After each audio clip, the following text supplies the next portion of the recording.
Hi, I'm Liv and welcome back to the Book Nook. Hey guys, so another tag for you, another day, another tag. As I say, I would apologise for doing quite so many tag videos, and I kind of do apologise, but only half apologise, because they are quick and easy for me to film once I've had a little think about what my answers will be, and yeah, it's Vlogmas, I need all the videos I can get. So today, the 13th day of Vlogmas, 13th of December, marks 8 months that I posted my first BookTube video.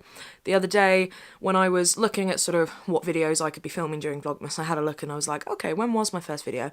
Watched it, dear God, my hair. So I watched back, and then I watched back a few of my early videos, and I watched back, I think, my original Booktube Newbie tag, and oh my God, my hair. My hair is a real problem in my life. It's looking okay today, I'm a fan of it right now, but most other times, no.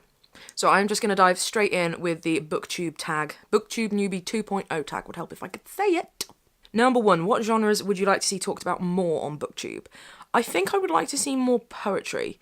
I think apart from Jen Campbell, who talks a lot about poetry on her channel, there's not sort of much of it floating around that I've seen. I may be totally ignorant and missing those videos.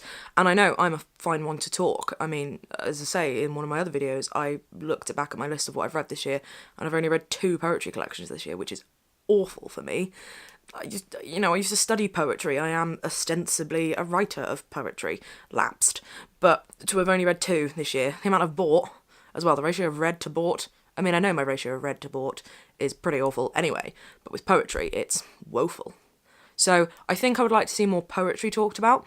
I would also like to see more translation and more translated literature talked about. I try and do my bit, but I am so far from the right person to talk about it, because my grasp of languages, I am not linguistically minded. I really struggled to learn foreign languages at high school. I did French and German, and I think the only things I can remember are Où est le piscine and umgekehrt, and they're both probably wrong. I'm just not very linguistically minded. I would love to be able to learn languages, and I would love to have that mindset, and I'm sure if I applied myself properly, and I'm sure it's probably just me being kind of typical English speaking kind of, oh, blah, blah, blah, but I'm sure if I applied myself I would, and I would love to learn Swedish. I think Swedish or any of the Scandi languages I would just absolutely love to learn, but I don't quite have that mind. And I think what I would love to see is, so if anybody knows of any videos or any channels that do this, but anything where the channel creator, if English isn't their first language, is there any videos or channels that do this where they read a book in their sort of native language, is that the right term? And then the translation into English, and look at the kind of the differences between that, because I find the realm of translation so fascinating. I always have done, and especially loving presses like And Other Stories, which do translated books. I promise you I'm not going to start banging on about Yuri Herrera again. Oh wait, look, whoops, I did. But anything that deals with translation, Deborah Smith and her translations of Han Kang, I just find it so fascinating. So more translated literature, any channels that look at the differences between English translations and original language versions of the book would be really fascinating. So if anybody knows of any channels that do that already, please do point me in their direction, because that would be wonderful. Question number 2, what do you feel is the best way to make friends on BookTube? I think just talking to people, and not just in the comments, but, following people's social links, because I'm on Twitter way more than I'm anywhere. And because I'm still relatively new to this, I'm not always quite on top of checking comments and things, and I always find it slightly harder to... I'm not very good at, talking in text. I get really over-analytical and freak out.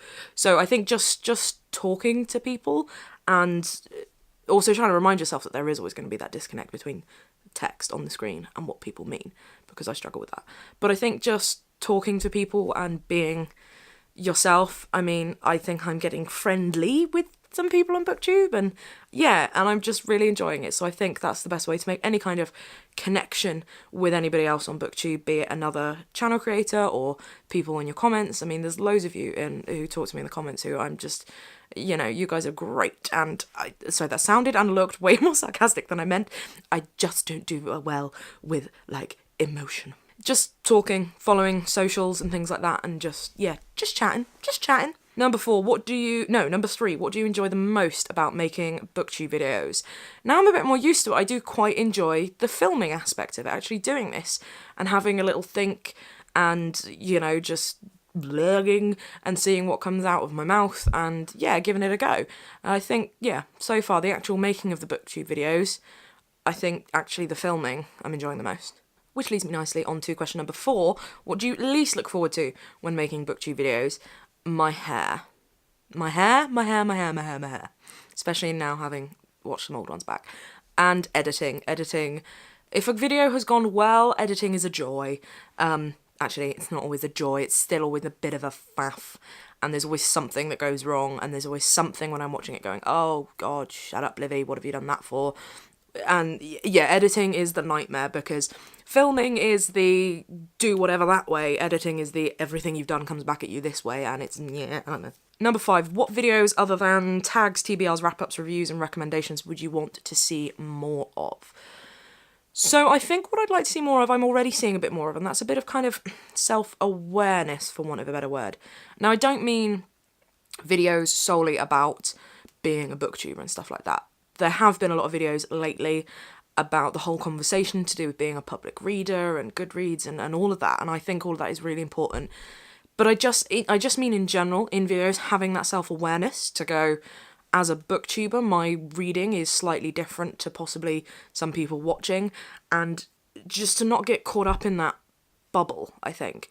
Because I think whatever sector of YouTube a person is on, be it sort of, you know, pranks or beauty or whatever, I don't know what other really sectors there are, you can get kind of so disconnected and just, that is your thing. But obviously, you know, booktubers, we are booktubers, books are what we do.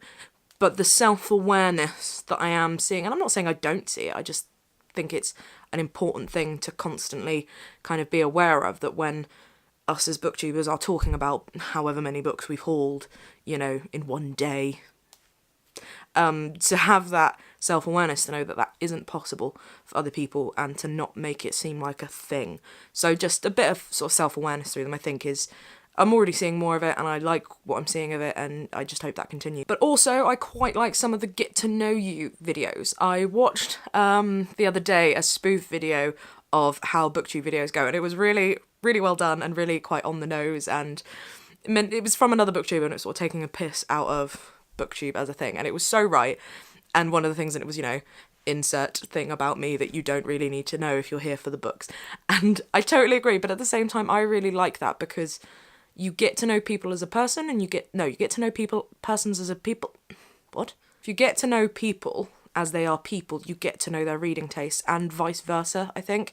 So that's what I've really enjoyed about Vlogmas, is watching people's more vloggy bits. And now I know I'm really bad at it, but just watching other people's. I mean, I watched Dave over at Wild Reads, his weekly vlog wrap-up, and I absolutely loved it. Vicky is great, Dave, and I need more Lottie, okay? That dog is adorable.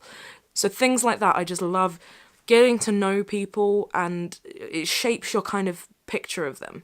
So yeah, I just like the kind of more getting to know you stuff. And I think that's an element of self-awareness as well, of going, okay, books are what we do, but books aren't all we do. Number 6, what are some themes you would want to see less of in books? Less straight white middle class cis dudes, please. I think in general, in the last few years, we have been seeing more of not that, but that is still kind of seen as the default man, as Grayson Perry calls it. And a lot of talk about publishing is always like, oh, this is an LGBTQ author, and oh, this is a black author, and all this. And it's still kind of harking back to that white, straight, cis man as the default. So just a hell of a lot less of that would be great. And more kind of, I don't really know how else to word it, like world responsibility or something like that, just an awareness of the world we're living in right now.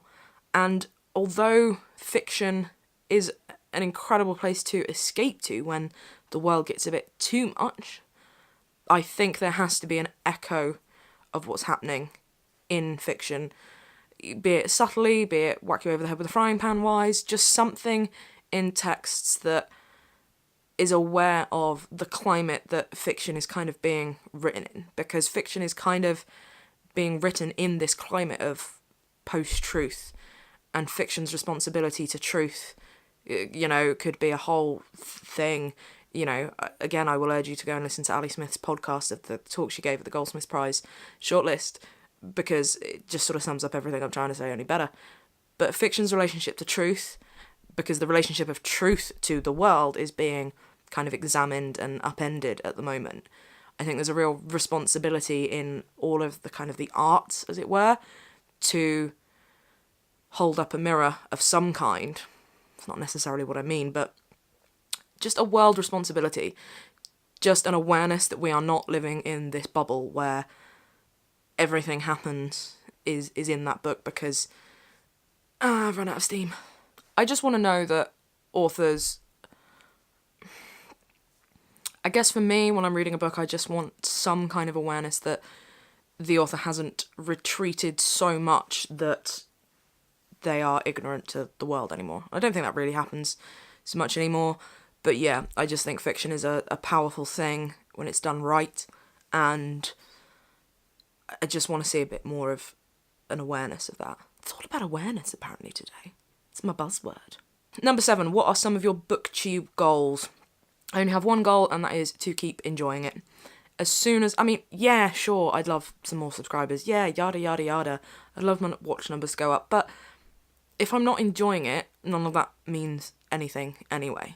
So that is my only goal. The minute I stop enjoying it, the minute it gets too much, not worth it. Sure, at the moment I will have days where I maybe feel less like recording a video than others, but that's never because of BookTube. That's never because of the pressures of, oh, I have to upload or blah, blah, blah, blah. It's more like, oh, today's been so long, do I have to? But then filming it kind of revitalises me. So, yeah, just keep enjoying it. The minute I don't, I'll stop. Number 8, what advice would you give to a booktuber that has just created their channel? Well, this feels inherently ridiculous for me to be saying because I'm only 8 months old. I'm a baby. But basically, just you do you. You do you. The minute you start getting caught up on, you know, oh, I have to do things a certain way and I have to do wrap-ups and hauls on particular days and things like that, and those are things that I sort of struggled with in the early days. I thought there had to be a pattern. I thought you had to, or that I had to, you know, post so many videos a week and things like that. Life is life. You may not be able to do 2 videos a week. You may only be able to do 1 video a fortnight, things like that. The main thing is just you do you, and do what you can do when you can do it in your own style and whatever you want to do. Because ultimately, if you're starting up a channel, it's your decision, it's your place, it's your space to do whatever you want to do with it, and people will respect that and people will come to that as you. So you do you. You do you. Number 9, what are some qualities or traits that you look for when it comes to watching other booktubers? I want something that's fun as well as being intelligent, because I think there has to be that balance, because otherwise, if I wanted to watch a lecture, I'd watch a TED Talk. If I wanted to watch a comedy show, I'd watch a comedy show. I want that mix of the two. I want people to tell me about a book, but then tell me something funny as well. I don't know. Just a not taking themselves too seriously, because again, if I wanted to watch a lecture on something, if I wanted to be lectured, there are plenty of places I could go for that. So yeah, not taking themselves too seriously, bit of fun, but intelligent, enthusiasm mainly, and the passion. If I'm watching somebody, it doesn't matter if they could be the absolutely most softly spoken person on BookTube, but as long as their enthusiasm and passion shows through in their own way, be it, you know, their voice getting ever so slightly louder or moving more or something like that, as long as I can see passion and enthusiasm, I don't care how you do it. Number 10, what is a fun fact about you or a hobby besides reading and writing that people on BookTube might not know you have? I feel like because I've done a few kind of more getting to know me type videos now, there's probably not a lot. Well, no, there's a lot you don't know. There's a lot you don't know. But there's also not a lot you don't know. So I'm trying to think. I guess probably not a lot of people realise that I am an Arsenal fan and a New York Giants fan, and I like to watch a bit of football every now and again, a bit of NFL, and it's weird because it totally goes against kind of everything I believe in terms of, you know, footballers are vastly overpaid man-children and things like this, and the whole kind of corruption in all of those industries really does gall me to the extreme. But then I do also support Arsenal. A lot of it is tied for me to one of my houses that I lived in when I was at uni. one of the guys I lived with was an Arsenal fan, and we all kind of ended up watching the Arsenal matches, and I think that season I barely missed a game, and it was just a thing we did as a house, and it was a thing we did together, and kind of from there I've ended up sort of supporting Arsenal, and it just sort of reminds me of that period as well. And yeah, so that's something you probably didn't know, that to look at me you wouldn't know I like a bit of sport. Don't get me wrong, I don't like doing the sport, although I kind of do. I used to play football. I was a goalie, because it's the least runny position. And I don't think I was the worst goalie in the world. Certainly wasn't the best. But I wasn't the worst. I remember I made my best career save in a match, and the striker was clearly not happy and stamped on my hand and broke my finger. Nobody believed it was broken. It hurt so much that when I took the glove off my hand, I was scared the finger was going to come off. It didn't, but you probably can't see, that top bit is all twisty because it was broken in 2 places. As much as logically kind of organised sport is something I wouldn't necessarily on paper be interested in at all, there is something about the watching of it that I do kind of get sucked into every now and again. And I think with sports fans, as long as you go into it knowing that it's all inherently ridiculous, I think there's a tendency nowadays to overanalyze everything that you like. And like, I know that sports and football and NFL is problematic. Believe me, I know.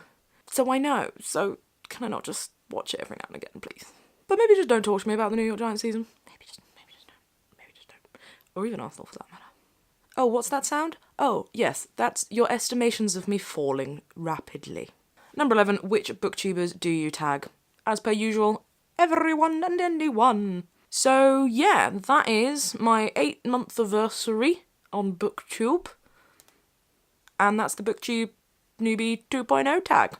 Here's hoping you don't hold the sports thing against me. So I think that will conclude the accidental tag week for now.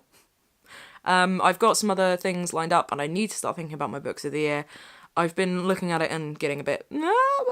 So that'll all be coming next week. So thank you very much for watching this video again. I'm going to do the thing that I don't normally do and say like, comment and subscribe. And you will see me tomorrow. Goodbye.